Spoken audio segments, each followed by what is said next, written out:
Sa araw na ito, inuumpisahan natin ang Triduo, 3 araw na paghahanda sa pagkilala, sa pagtatalaga ng bagong obispo, ng bagong diocese ng Calapan.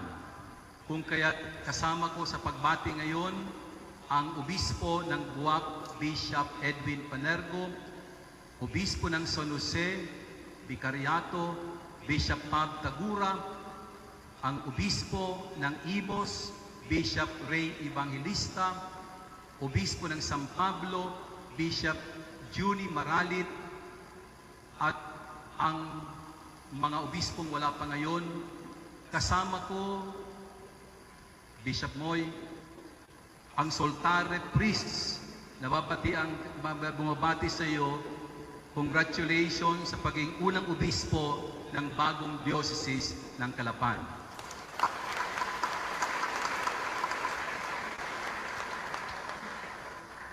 Mabiyaya ang araw nito sapagat ngayon ang kapistahan ng ating patron, San Juan Maria Vianney. Mayroon ba sa atin mga pare na masasabi natin isinasabuhay ang buhay ni San Juan Maria Vianney? Marahil meron.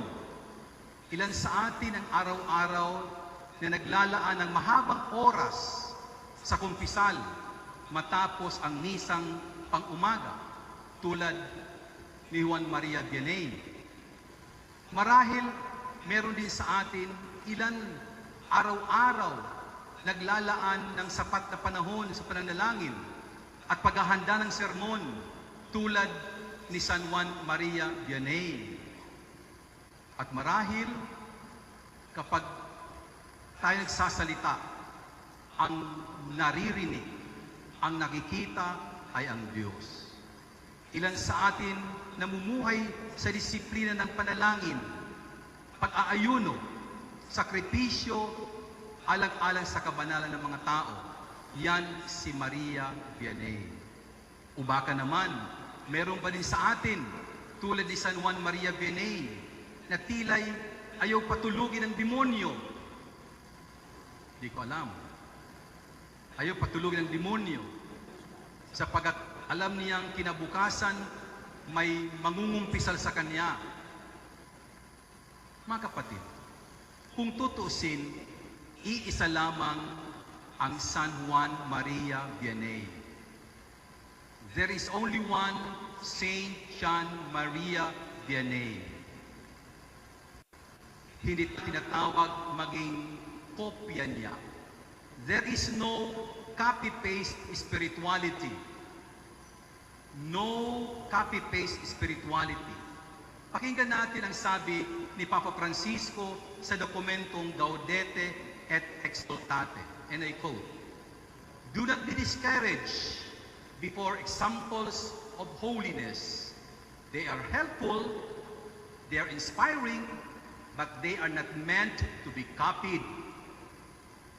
Ang mga santo ay inspirasyon, ngunit hindi sila template na kailangan natin piyahin ang bawat detalye ng kanilang buhay tulad ni San Juan Maria Vianney. Sapagat ang Diyos ay may natatanging landas para sa bawat isa sa atin. Ika nga, sinasabi sa Concilio Vaticano, all the faithful are called by the Lord, each in his own way to perfect holiness. Each in his own way. Kaya ang tanong natin ay hindi, katulad ba ako ni San Juan Maria Vianney? Hindi yun ang tanong. Ang tanong natin, ako ba ang paring nais ng Diyos sa panahong ito? Am I the priest God desires me to be for this particular moment in the Philippine history? Ngayon, yan ang tanong natin. Ang tanong ay hindi, katulad ko ba San Juan Maria Vianney? O ako ba ang ninanais ng Diyos na maging kanyang pare sa panahong ito? Mga kapatid, hindi lamang tayo tinawag na maging banal. tayo ay tinawag upang tulungan ang buong sambayan ng Diyos na maging banal. Sabi ni Papa Francisco, we are called to be holy by living our lives with love and by bearing witness in everything we do. Let the grace of baptism bear fruit in a path of holiness. Kaya ang bukasyon ay hindi lamang tungkol sa sariling kabanalan. Ito ay tungkol sa kabanalan ng mga tao na pinagkatiwala sa atin. At dito napakaganda ng isang sinabi ni Papa Francisco, each saint is a mission planned by the Father. Nais kong baguhin ng konti ang sinabi ni Papa Francisco, each saint is a mission planned by the Father. Sasabihin ko, each priest, each bishop is a mission. Bawat pare, bawat opispo ay isang misyon ng Diyos. Missio Dei. Misyon ng Diyos. Hindi misyon natin. Misyon ka ng Diyos. You are the mission of God. Each priest is a mission. Hindi aksidente ang ating bukasyon. Hindi aksidente na ikaw ay maging pura-paroko sa partikular na parokya. Hindi aksidente na ikaw ay pare ng San Pablo o Buwak o Lucena. May dahilan ang Diyos. May plano ang Diyos. Hindi rin aksidente na tayo ay mga pari sa Pilipinas sa panahon ito ng impeachment. Hindi aksidente na pinag-uusapan natin ang panahon ito ng West Philippine Sea. Hindi aksidente na sa panahon ito pinag-uusapan ang fake news, misinformation. At ngayon, may napakalaking hamon sa atin ngayon, artificial intelligence. May plano ang Diyos kung bakit tayo ay pare ng Pilipinas sa taong ito, sa panahong ito. Sa unang pagbasa, nakita natin ang isang bayang sugatan. Wala nang lunas ang iyong sakit. Napakasakit pakinggan. Ngunit, hindi doon nagtapos ang salita ng Diyos. Sinabi rin niya, muli kong ibabangon ang lipi ni Jacob. Siya'y magiging aking bayan at ako ang kanyang magiging Diyos. Hindi ba ito larawan ng simbahan ngayon? Maraming sugat. Sugat ng pagkakahati-hati ng ating bansa.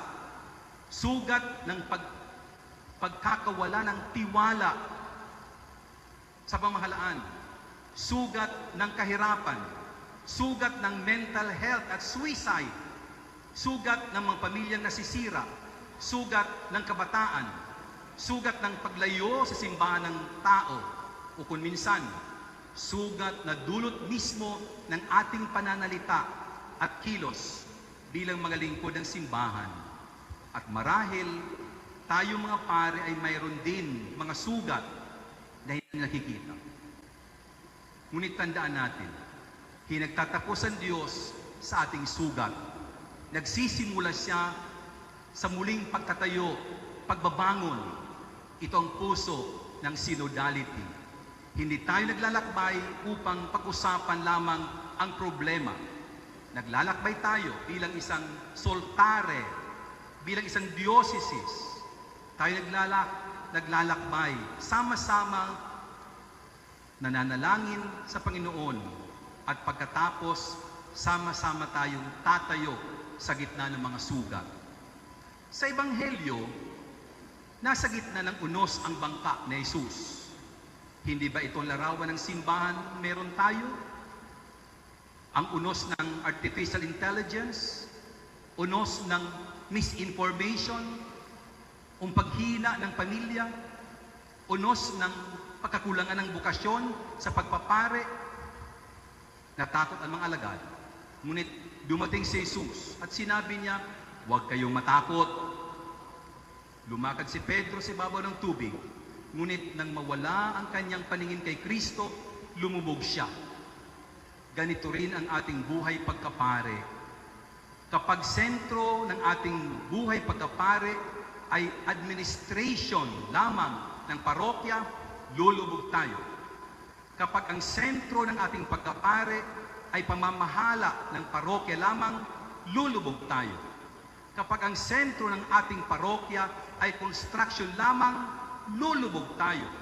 Kapag ang sentro ng ating buhay ay social media, dahil mahusay tayo sa TikTok o Facebook, lulubog tayo. Kapag sentro ng ating buhay bilang pare, politika lamang, lulubog tayo. Ngunit kapag si Kristo ang ating tinitingnan, kahit sa gitna ng unos, makakalakad tayo. Ito ang synodality. Hindi lamang ito paraan ng pagpupulong. Hindi lamang isang proseso ng pagpapalano sa parokya o diocese. Ito ay kasabay paglalakbay habang sama-sama tayo nakatingin kay Kristo. Mga kapatid, ang ating pagtitipon ngayon ng Soltare at ang pagdiriwang ng kapistahan ni San Juan Maria Vianney ay hindi lamang pagbabalik tanaw sa isang dakilang santo. Ito ay isang panyaya. Isang malaking tanong, anong uri ng pare ang kailangan ng simbahan sa panahong ito? Hindi sapat na mahusay lamang tayo sa teknolohiya. Hindi sapat na mahusay tayo sa administration. Hindi sapat na mahusay lang tayo sa social media. Hindi sapat mahusay lang tayo sa paggawa ng proyekto. Kailangan ng simbahan ang paring marunong makinig. Paring marunong makiramdam. Paring soltaring marunong makilakbay sa mahirap. Mga paring marunong maghilom ng sugat. Mga paring soltaring marunong magtayo kasama si Jesus. Pagbibigay ng tiwala sa mga tao. At higit sa lahat, mga paring hinawawalan ang kanyang paningin kay Kristo. Sa dokumento ng Papa Leon, Magnificat Humanitas, sabi ng Santo Papa, let us rebuild the walls of Jerusalem. Let each builder choose with care how to build.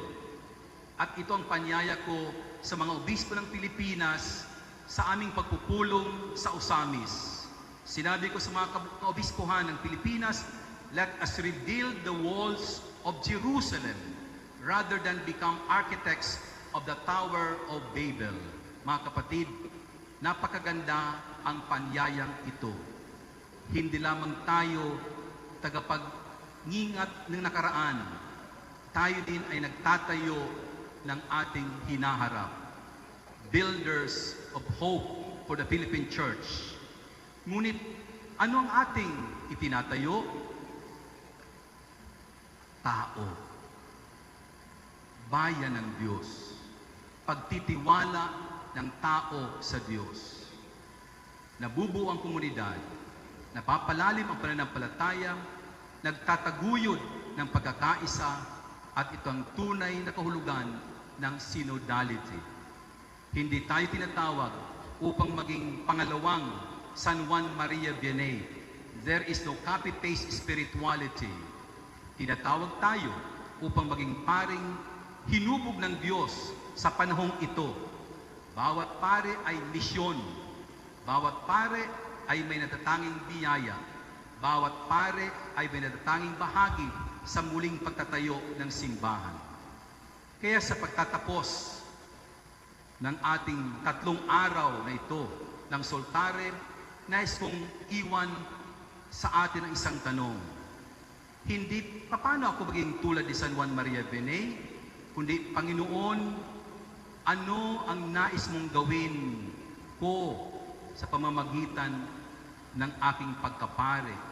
At marahil ang panalangin ito, San Juan Maria Vianney, tulungan mo akong maging tapat sa kalooban ng Diyos, tulad ng iyong katapatan sa Ars, France, noong taon 1818 hanggang 1859.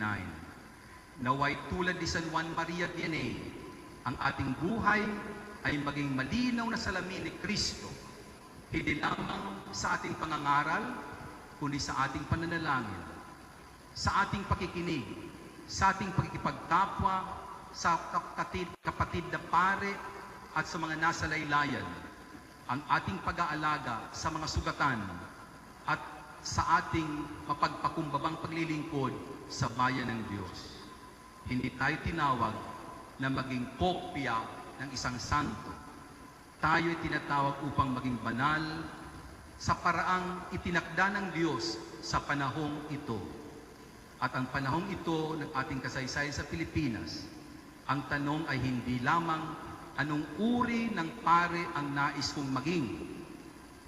Ang tunay na tanong, anong uri ng nais ng Diyos na ako para sa simbahan, para sa Pilipinas at sa panahong ito. San Juan Maria Vianney, ipanalangin mo ang mga obispo at pare ng Sultare.